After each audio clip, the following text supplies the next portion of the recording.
Hello everyone, it's Lauren here on the Shade Drops. Sorry for being a little bit quiet for a little while about these Eurovision news. There was a little bit of a lack of news last week. This week there was not, but I did not really feel in the mood to do them. So yesterday I didn't feel in the mood, but today I feel like I could do them. So I'm gonna go through multiple subjects here. We've got a lot to talk about. And just before I start, don't forget to please put a like. You can subscribe, follow me on social media, Blue Sky, Instagram, leave a little comment. It always helps for the videos to get seen by other people, so we get a better placement in the algorithm. And I'm gonna timestamp everything as usual, so you can just go to the subject that interests you the most. And let's start. Alright, so let's start with the rule changes. So we've got... I just went to Eurovision.tv, although now I think it's .com. to get all that, so... Let's just read the article and we'll talk about all the points one by one. So, following a period of extensive consultation with EBU members, new measures will be introduced to the Eurovision Song Contest voting framework ahead of the new competition, of the next competition in May. Among them, we'll see professional juries return to semifinals with expanded, more diverse panels, including young jurors aged between 18 and 25 years old. The voting cap for viewers voting at home will be halved for 2026, encouraging fans to spread support across more entries. Enhanced technical safeguards will also be introduced to detect and block coordinated or fraudulent voting activity. And stronger limits on promotion will be implemented to curb disproportionate third-party influence, including government-backed campaigns. Alright, so we're gonna get to them more in detail, but we wished for changes. There are some changes. Now let's go through them one by one and see what's the good, what's the not so good.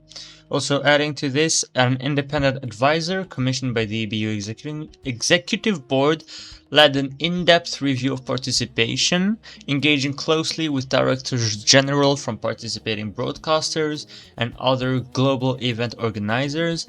Their recommendations aligned with feedback from heads of delegation of EBU members, informing the new measures now introduced to strengthen the voting framework at the Eurovision Song Contest. There's a letter by Martin Green, but we're going to read that one later. So, first of all, clearer rules on promotion. So let's read that. It says, the voting instructions and code of conduct for the competition, which all participating broadcasters must abide by, are being strengthened to further protect the contest from attempts to unfairly influence the vote. The updated voting instructions support appropriate promotion of artists and their songs, but discourage disproportionate promotion campaigns, particularly when undertaken or supported by third parties, including governments or governmental agencies. Participating broadcasters and artists are not permitted to actively engage in, facilitate, or contribute to promotional campaigns by third parties that could influence the voting outcome, and as outlined in the updated Code of Conduct, any attempt to unduly influence the results will lead to sanctions. This is good. Okay, this is good that now third parties cannot participate in the promotion of entries, promotion campaigns, but like, we know where this comes from, and we know where the other changes come from. Like, could we get a little bit clearer on the reasons why this is, like, they're being very vague on the reasons. But basically, I'm gonna tell you very clearly what it all means. Israel cheated. The EBU does not want to admit it. They want to sweep it under the rug by bringing in these new rules that are fine. Like, we're gonna talk about the fewer maximum votes. These are good new rules, mostly. But the fact that they are just trying to just clean this... I read on Blue Sky someone saying that, imagine... I think the contest was like, we're in a zoo. Someone says, yeah, leopards, they don't attack humans. And then a little bit later, after some mysterious events, there's a safe distance that we put between leopards and humans, and we're like, yeah, no, they still don't attack. It's a bit like that. So it's like, yeah, no one cheated. Let's put on new rules that will, you know, help so people don't cheat anymore. We saw what happened with Azerbaijan a while ago when they were caught cheating.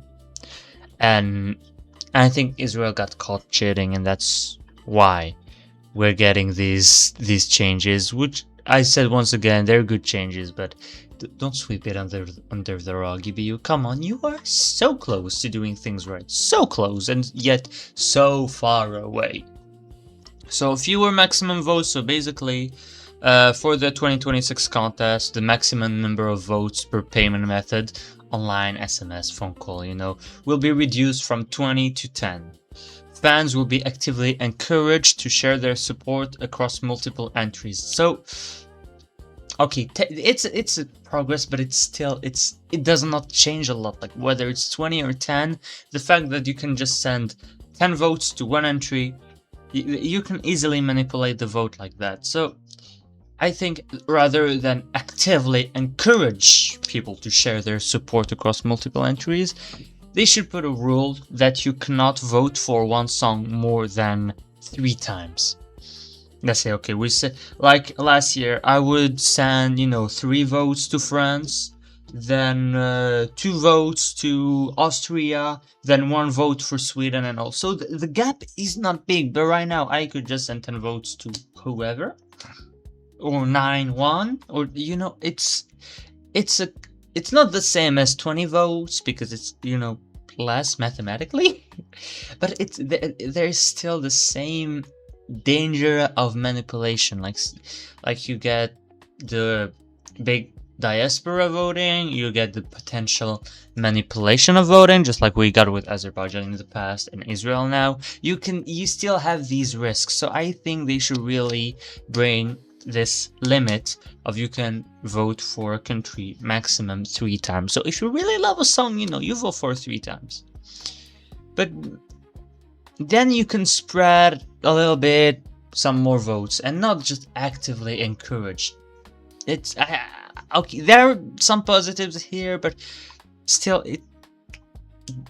bring it together, come on. Okay, then we're going to talk about juries now. So professional juries of music experts, not always music experts by the way, will return to the semifinals for the first time since 2022, creating a roughly 50-50 split between jury and audience votes as in the grand final.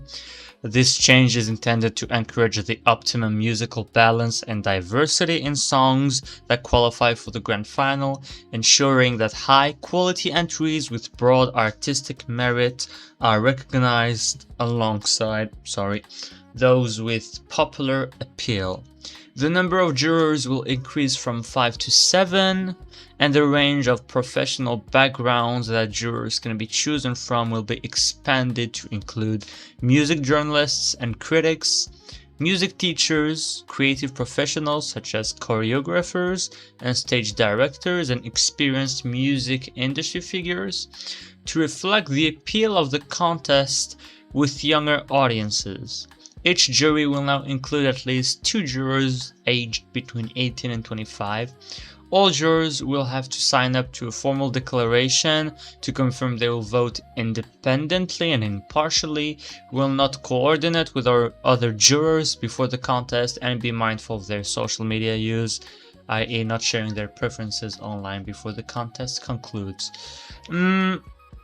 Okay, so I do like that the juries are back in the semifinal, because we complain a lot in the Eurovision community about the juries.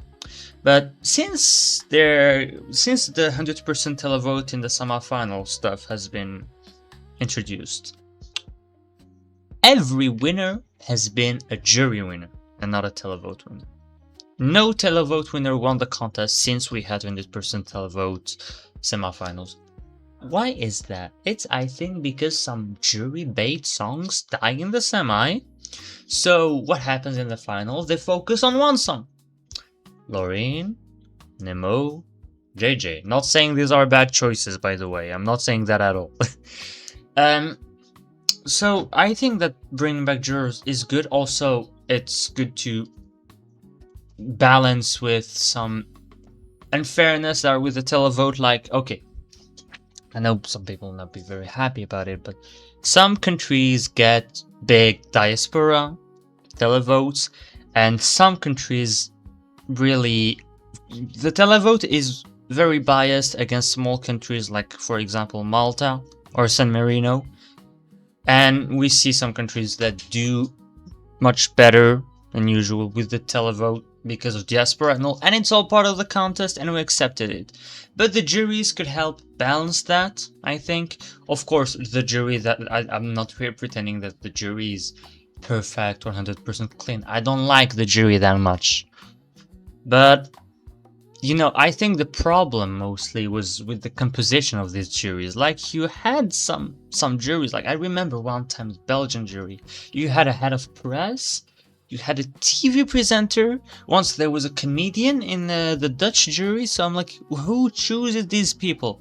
So I think increasing them to 7 is good. It allows more diversity in the jury, more different opinions, but I think that mostly the most important thing is to really select carefully who the jurors are. Like, get some 7 people with very different musical backgrounds.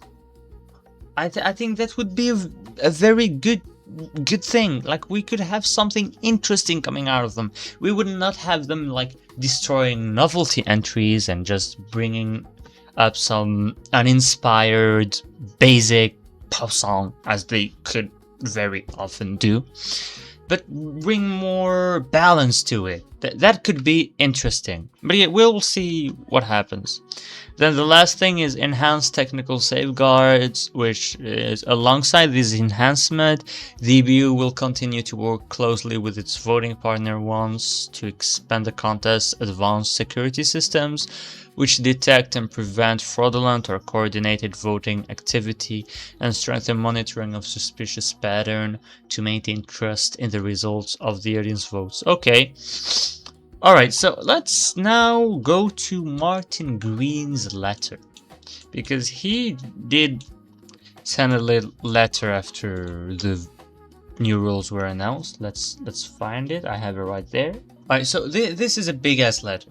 So let's see. So director of the Eurovision Song Contest, Martin Green, CBE, has written an open letter to the Eurovision fan community following the announcement on changes to the voting framework of the contest ahead of Vienna 2026. When I wrote to you in May, I said that we would spend the summer looking at these issues raised by our participating broadcasters and fans following our 2025 contest. Over the past months, that is exactly what we have done. I want to share with you how we've acted on the promises we made, shaped by feedback from our members, but also your concerns and your unwavering belief in what the Eurovision Song Contest stands for. Okay? One of the clearest messages we received was the need to strengthen trust in the fairness of the contest, to ensure it remains a neutral space for the celebration of music and its power to bring us together. In response, we undertook the most extensive review of our voting framework in recent years, consulting widely with heads of delegation and many directors general from participating broadcasters. The result is a series of significant changes for 2026 that reinforce transparency, accountability, and neutrality. Firstly, we have strengthened the rules on song promotion to help protect the contest against disproportionate externally driven campaigns, while artists, broadcasters, and record companies will and should always promote their songs as part of their professional work and engagement with fans. No broadcaster or artist may now directly engage with or support campaigns by third parties, including governments or their agencies, that could distort the vote. No shit, Sherlock. We also want to make it crystal clear that proven attempts to unduly influence results will not be tolerated and will be called out. This helps ensure the Eurovision Song Contest remains a space driven by artists, their music, and their fans. So, little pause here. Why don't you call out the... Why don't you call out the cheating? Basically, the cheating that Israel did? Why don't you call them out? Now, they try to influence the results by doing promotion by third parties, the government manipulating the vote. So why don't we call them out now? Let's continue. We have reduced the maximum number of votes possible per payment method from 20 to 10. This is an important change which recognizes that although the number of votes previously allowed did not unduly influence the results of previous contests, there were concerns expressed by participating broadcasters and fans alike. The reduction is designed to encourage more balanced participation, and we will more actively encourage audiences who wish to use the maximum 10 votes allowed to, in the spirit of the competition, show support across several competing songs and artists. Another important step we have taken is restoring professional juries to the semifinals for the first time since 2022, returning to a roughly 50-50 balance between jury and audience votes across all shows. We want to make sure that songs with artistic merit, strong musical foundations, and creative ambition have a fair chance to reach the grand final alongside those widespread public support. To help achieve this, we have expanded the range of professions from which jurors can be chosen, which now include music journalists, teachers, choreography and staging specialists, and experienced figures from across the music industry. In addition to widening this pool of expertise, each jury will now have 7 members rather than the previous 5, including at least 2 jurors aged between 18 and 25, reflecting the contest's wide appeal to new generations. To protect the integrity of the competition, all jurors must sign a formal declaration confirming their commitment to vote independently, impartially, and not to share their views publicly before the competition concludes. Alongside these updates, we are enhancing our technical safeguards to protect the contest from suspicious or coordinated voting activity. Working with our voting partner once, we will continue to strengthen the advanced security systems that monitor, detect, and prevent fraudulent patterns. Trust in the integrity of the audience vote is vital, and these improvements add another layer of protection for fans, delegations, and artists alike. In May, I said that the contest must always remain a joyful and unifying space, not because the world is simple, but because this event only works when it brings people together rather than divides them. We have therefore clarified expectations in our code of conduct, strengthened our internal review processes for song, staging, and artist profiles, and made accountability clearer for participating broadcasters. We will enforce our rules more consistently to prevent the contest from being used as a political platform or instrument of any kind. The Eurovision Song Contest belongs to all of us, and it must remain a place where music takes center stage. As we look towards Vienna 2026 and the 17th edition of the Eurovision Song Contest, we are reminded of how this extraordinary event has endured through decades of profound change. It has grown, adapted, welcomed new broadcasters, and inspired millions across the world. But the heart of the contest, creativity, joy, unity, has always remained constant. Jeez, I truly hope that this robust package of measures provides assurance for artists, broadcasters, and fans alike. I hope that it respects and strengthens the values of the contest. Above all, I hope it allows for the contest to acknowledge the sometimes difficult world in which we live, but resist attempts to turn our stage into a place of geopolitical division. Here it comes, people. Governments do not participate in the Eurovision Song Contest, artists do. Artists backed by public service broadcasters who are not responsible for the decisions and actions of their governments. Artists have always shown those who seek to divide us that a different world is possible. The Eurovision Song Contest will always be a platform for them to do that. We are and always will be united by music. We're not. Right now we're not. Don't play the ostrich, please, Martin. We already had one ostrich with the previous Martin. Governments do not participate. Okay, very good. That's great. Artists backed up by public service broadcasters. So, why are we acting like the Israeli government did not influence the votes in 2025? Or are we like, yeah, these are new rules, but that's only for 2026. 2025, 2024, it's in the past. Yeah, they're playing the ostrich right now. That's annoying. But yeah, what did we expect? Alright, so we got the broadcasters' reactions to the change announced for Eurovision. So let's start with Belgium.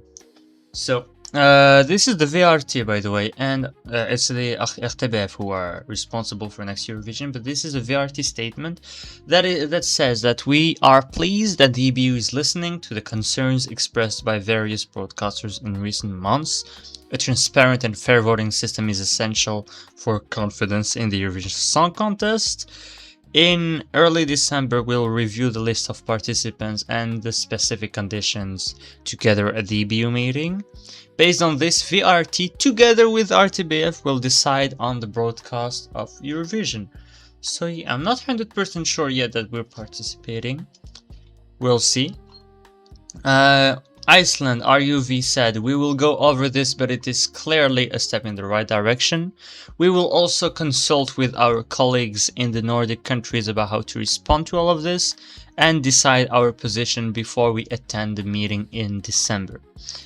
Ireland, RTE. Clearly, events in the Middle East are unfolding day by day, as previously confirmed by the EBU.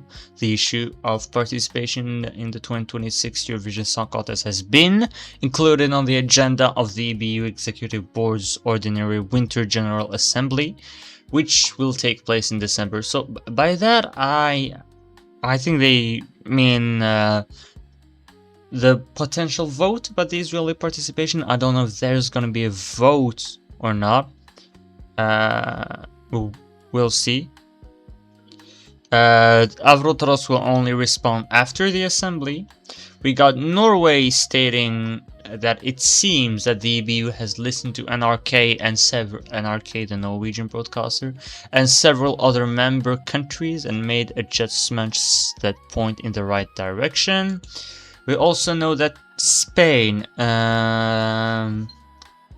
RTV will outline their position this Thursday. Today's Tuesday, so in 2 days. So yeah, José Pablo López, who is the president of RTV, is going to appear before the joint parliamentary control committees of the Congress and the Senate at 4 p.m. November 27th to outline the broadcaster's position on Eurovision 2026. He has been asked to attend by Senator Ramon Morales Quesada. I hope I pronunciated. Jesus, what the fuck is wrong with me today? Pronunciated this one correctly. So Ramon Morales Quesada, who wishes to understand RTV's position ahead of the General Assembly of the EBU next month. The governing body of RTV have voted in September that they would withdraw if Israel takes part. So I don't know if something is gonna happen there, or I don't know.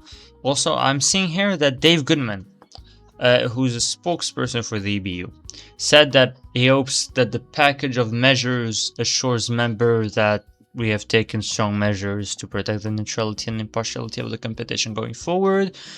Only if they believe that the measures are not sufficient will there be a vote on who is allowed to compete. So based on what we had from Ireland earlier, I think there's still going to be a vote for who's allowed to compete. But yeah, I'm very curious about what's going to happen. I don't know. We will see. You know what? Let's get to some more light-hearted subjects. A Bulgarian national final will happen. So Bulgaria are back and they're gonna bring us a national final for 2026. So apparently BNT, who's the broadcaster for Bulgaria, signed an agreement with Profon in order to find participants for the selection. A member of the board, Anton Andonov, explained that the BNT team has been working hard for several weeks on the rules and criteria for the national selection for the Eurovision Song Contest. That is why the agreement with Profon is extremely important for us, as it provides us with a clear criterion by which to invite the best and most convertible Bulgarian artists for the national selection, and not to rely on personal impressions, subjective selection, etc. Profon will provide BNT with information about the top 40 most broadcast Bulgarian artists on radio and television for the past 8 months. I wonder who are the top 40 most broadcast Bulgarian artists. You know, are there some names that we know in there, like, is maybe Poliginova in there? Victoria. Looks like there are some artists like Galena, who seems very streamed in the charts. There's someone called Medi, there's Miro and Alma, Teddy Alexandrova, I don't know if some of those are Bulgarian or not, Virgo, Preslava, Damiano David, he's not Bulgarian, Lydia and Mirella. Okay, I know a few of these names, but I do not know their nationality. Galena, I'm pretty sure, is Bulgarian, and she's a big name in Bulgaria. It would be pretty big if they can get her in the national final. I'm not saying that she's gonna be there. It was just checking the Bulgarian charts. So yeah, I am pretty curious to see what's gonna happen with Bulgaria. Welcome back to them, and I used to really like their songs. I would need to really dig deep to find a Bulgarian song that I did not like. Like, I'm one of the people who will defend their last song. That was a very good song, Intention. I really like that one. I get why it was not very popular, but I thought it was a great song. Victoria was great. Equinox, they were fantastic too, just like Victoria. Christian Kostov, loved his song. Who was it in 2019? They did not take part in 2019, I think, or my memory is flopping. So anyway, I should speed up because this video is already pretty long because of the big news about the rules and everything. So I should speed it up. So Bulgaria will host a national final for 2026. Alright, people, we got the Vidbir Longlist, and honestly, this is insane. So the long list. There's Anstai. I don't know. Then there is the queen, what shall I say? The goddess, Jerry Heil. She's back. She's trying to go for Eurovision. I'm sorry for the other participants, but I am already sure of who's gonna be my favorite of the national final. I adore Jerry Heil. Her song with Aliona was fantastic. When God Shut the Door was great, and her releases lately have always been fantastic. So I hope her song will just be up to her usual standards, and it should be enough to be my favorite. Then we get Karyotype Hayat, who's trying again. He came close last year, We have Loud, Leleka, Melodi, who were second, I think, of the national final last year. Monfia, Monokate. If you don't know Monokate, she is the lead singer of Goe, Solove, and Shum 2020-2021. So that's very interesting. We got Mr. Vel, Ox, The Aliens, Valeria Force, Marta Adamchuk, Shukarib, and Shukariba.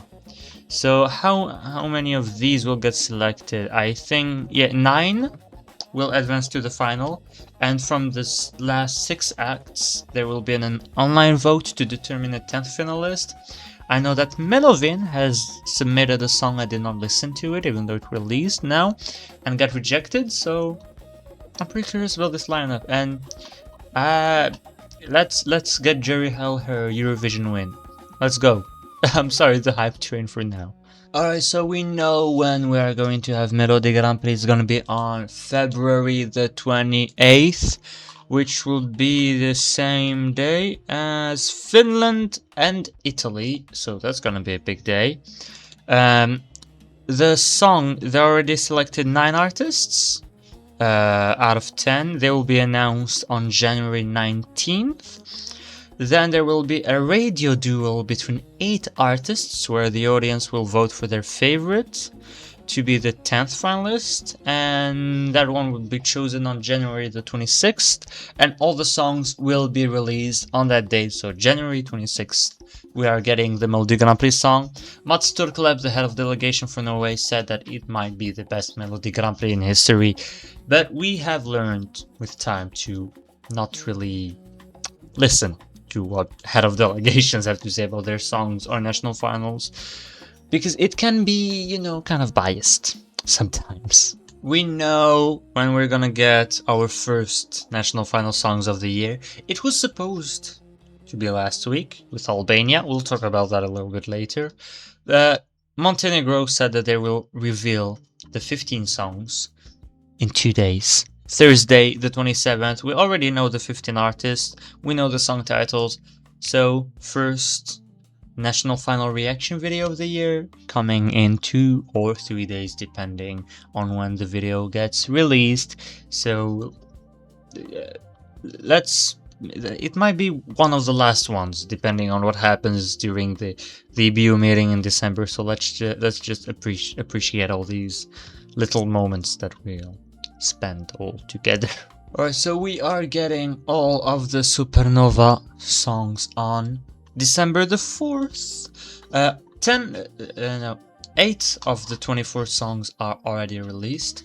I did not listen to any of them in full, but if you want to check them, it's Daba, Panic Attack, The Mantra, Let Them, Edward Strasdins with I Ain't Got the Guts, Honey Blue with Blue Disco, I like their snippet, Kautkali with Te Untagat, Christine Megia with Insanity, Nolark with Different Places, I think I liked Insanity snippet, and Paula with Deyot Vien. You can go check them out. I'm gonna listen to them all at once when I do my reaction video for Latvia, for Supernova. I listened to the snippets. You can go check my reaction video to those, and it looked interesting for the most, but there was some that stood out, like Atvara, Robert Ox with Raven at the Taj Mahal, and Mix Galvanovskis. There was also Antra Stafetska. I did enjoy the snippets of Honey Blue and Christine Megia. Pirreci was interesting too, and Yanis Rugais. So that's gonna be an interesting Supernova. Pretty hyped about that.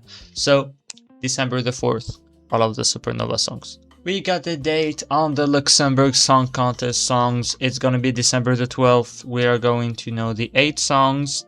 The day before it, December the 11th, my birthday, we're gonna get snippets of the songs. Then the day after, on the 12th, they will be premiered on the Luxembourg radios, and they'll then be released across platforms. What the fuck is wrong with me? And then the contest will take place in January 24th. So we already know the 8 artists. They have been revealed. That's gonna be interesting. I'm pretty curious about a few songs, so especially Andrew the Martian. So that's December 12th.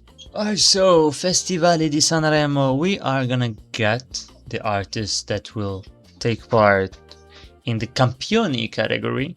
They'll be revealed on November the 30th, on Rai 1 at 1:30 p.m. CET. And there are gonna be 30 artists. Let's see what will happen.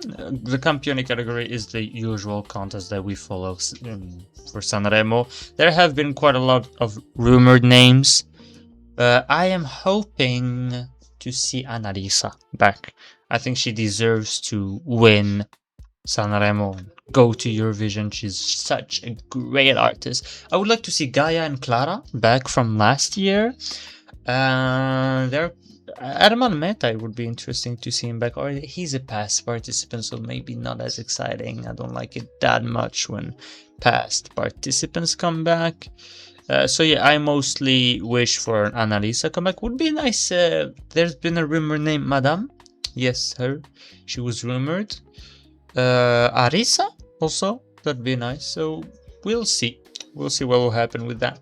So we have got the composers for the Festival Cançao, and on that I am calling out for my Portuguese friends to bring me more information, because the names do not ring a bell and I did not have time to do any research. So we got André Amaro, Bandidos do Cante, Bateu Matu, Cristina Branco, Diodier, Evaya, Ines Susha, I don't know, Marquis, Agridoce, Francisco Fontes, Gonçalo Gomes, Jacareu, Rita Dias, and Sandrino. So let's... And also there is two others. Yeah, I'm sorry. Denis Mota and Matesh Omandarim. So people tell me... Nunca Matesh Omandarim. I am sorry. So yeah. Portuguese people, if you're watching this video, tell me if you know any of these artists. Nunca Matesh Mandarim, they're the band that Napa invited, so I'm guessing they might be doing a similar genre. Maybe they will take part as singers too, because mostly composers, they do not enter as singers, but since this is a band, I think they might be part of the lineup. So yeah, we will see when they're going to reveal them. So 16 songs for Festival Cançao. Breaking news, people. Breaking news. LRT just revealed the 40 artists that will compete in Eurovizija.LT. So let's go through them one by one. Also got the titles of their songs. So Agata Ray with Gravity Lies, Anie Bushkeviciute with Unbound, Aika with Raga, Aiste Pilvelite with Tarp Zweigstutilos, Akire with Chiluma, Atikin with Deganti Cemele, Orimas Papechkis with Tumano, Black Biceps with Let Me Cook. Black Biceps, they were there last year with Visep Manrek, right? Dagna with Sao Meluoyam, Elizabeth Olshi with Between, Emmy Aserek with You Broke Me, Freya Ali with No Kiss Goodbye. After Kiss Kiss Goodbye we get No Kiss Goodbye, Grete with Parade, Hansanova with Lumina, Il Senso with Brave Enough. Il Senso are back. I love their songs most of the time. That's great. Jokubas Jankauškas with Shine, Jonas Vilimas with Unshakable, Josas Martin with Atmerka Akis, Juste Osh with Gaishras, Lady Ice with Messiekiam Žvaigždžių, Leon Cheka with Solo Quiero Más. Leon Cheka, they took part this year, right? I think they got second place. They or he, I don't know they're pronounced. So yeah, that's interesting. I really liked Leon Cheka's song this year. Lokite with Vilko Akio, Lolita Zero with Salve in Meo Mundum. I hope this will be a better song than Koyo Mama or I'm Not Your Mama. I don't remember the name of the song exactly. I just remember that I quite strongly disliked that song. But don't know, I'm sorry. Tell me in the comments what are the pronouns of Lolita Zero and Lion Cheka, please. Matas Ligejka with Svetimi, Melania with The Offering, Menuliufaz with Dabar Ichia, More with Cypline Vai, Noi with Stand Up. I remember Noi from this year. Nora Blue with Hold My Own, Patricia Luchinska with Worth It, Paule with Sako, Rugil with Ikona Gemaite, Selen Ice with Nesuno, Shower with Contact. I remember Shower. He came very close to win, I think, the year of Luktelk. Siga with Noryuyo, The Ditties with Mambo, Theya Leroy with Oblivion, Thomas G with One Night Lover, Valdaslaku with Pabandom, Vilnius Voices with Krishim. So, I got one big complaint. Where is Gabrielius Vangelis? Where is he? I miss him. Bring back Gabrielius, please. But honestly, okay. Interested by the list? 40 songs, that's a lot. As usual for Lithuania, I'll only do a reaction video of the songs that qualify to the final. I'm not gonna do all the 40 songs, especially as most of them are premiered on the night of the heat. So we'll see. It will be like last year. After every semifinal, I do a reaction video about the songs who qualify, and it will be that. So Festivali Kangas, we have got Egzon Pirreci, who withdrew. So 27 songs. It doesn't look like someone is gonna replace him. He said that he's got nothing to do with the organization or anything, neither the staff or the festival. And he thanked them for their understanding and support. So we didn't get the songs on November 21st. They were promised, but yeah, they said that they were going to release them as soon as possible, so we'll see. So Poland is planning to expand their national final. Fancy. So they're going to take it to a large concert hall for the first time. It will be ticketed, enabling thousands of fans to attend the selection. And they're going to invite past Eurovision participants from outside of Poland to perform as part of the contest. So they're gonna be 10 shortlisted artists, and they're going to choose 2 reserve artists between 3 wildcards. So yeah, okay, Poland, I see you. Be more professional as national final. That's interesting. Alright, so Aftonbladet is doing a big remontada on Espresso for the Melodifestivalen rumored artists. So, the new artist that got rumored is indie pop rock artist Timo Räisänen. That sounds very Finnish, his name. Leila Adele, who took part in Melodifestivalen in 2006. And Idol participant Klara Almström. That sounded like Klara Hammarström for a second. So yeah, that's another list of names from Aftonbladet. We got a lot of names now. I lost track a little bit. I get a good idea of who's gonna take part and all, but yeah, I did lose track a little bit. I know that, yes, we said Sanna Nilsson is coming back, Smash Into Pieces, Gertruda, Saga Ludvigsson, and many others.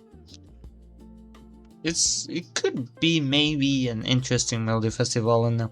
There are some rap artists, some that come from different backgrounds. Maybe we will not get 10,000 pop songs at once. Maybe. Alright, the last news of the day. I found this one funny a little bit, so I wanted to share it. But ELYSA, who we all know from the Estonian national final, who we all like her. She's a pretty decent artist. She does some good songs. I liked Fire. Bad Philosophy was okay. The staging was iconic. I don't remember her song this year.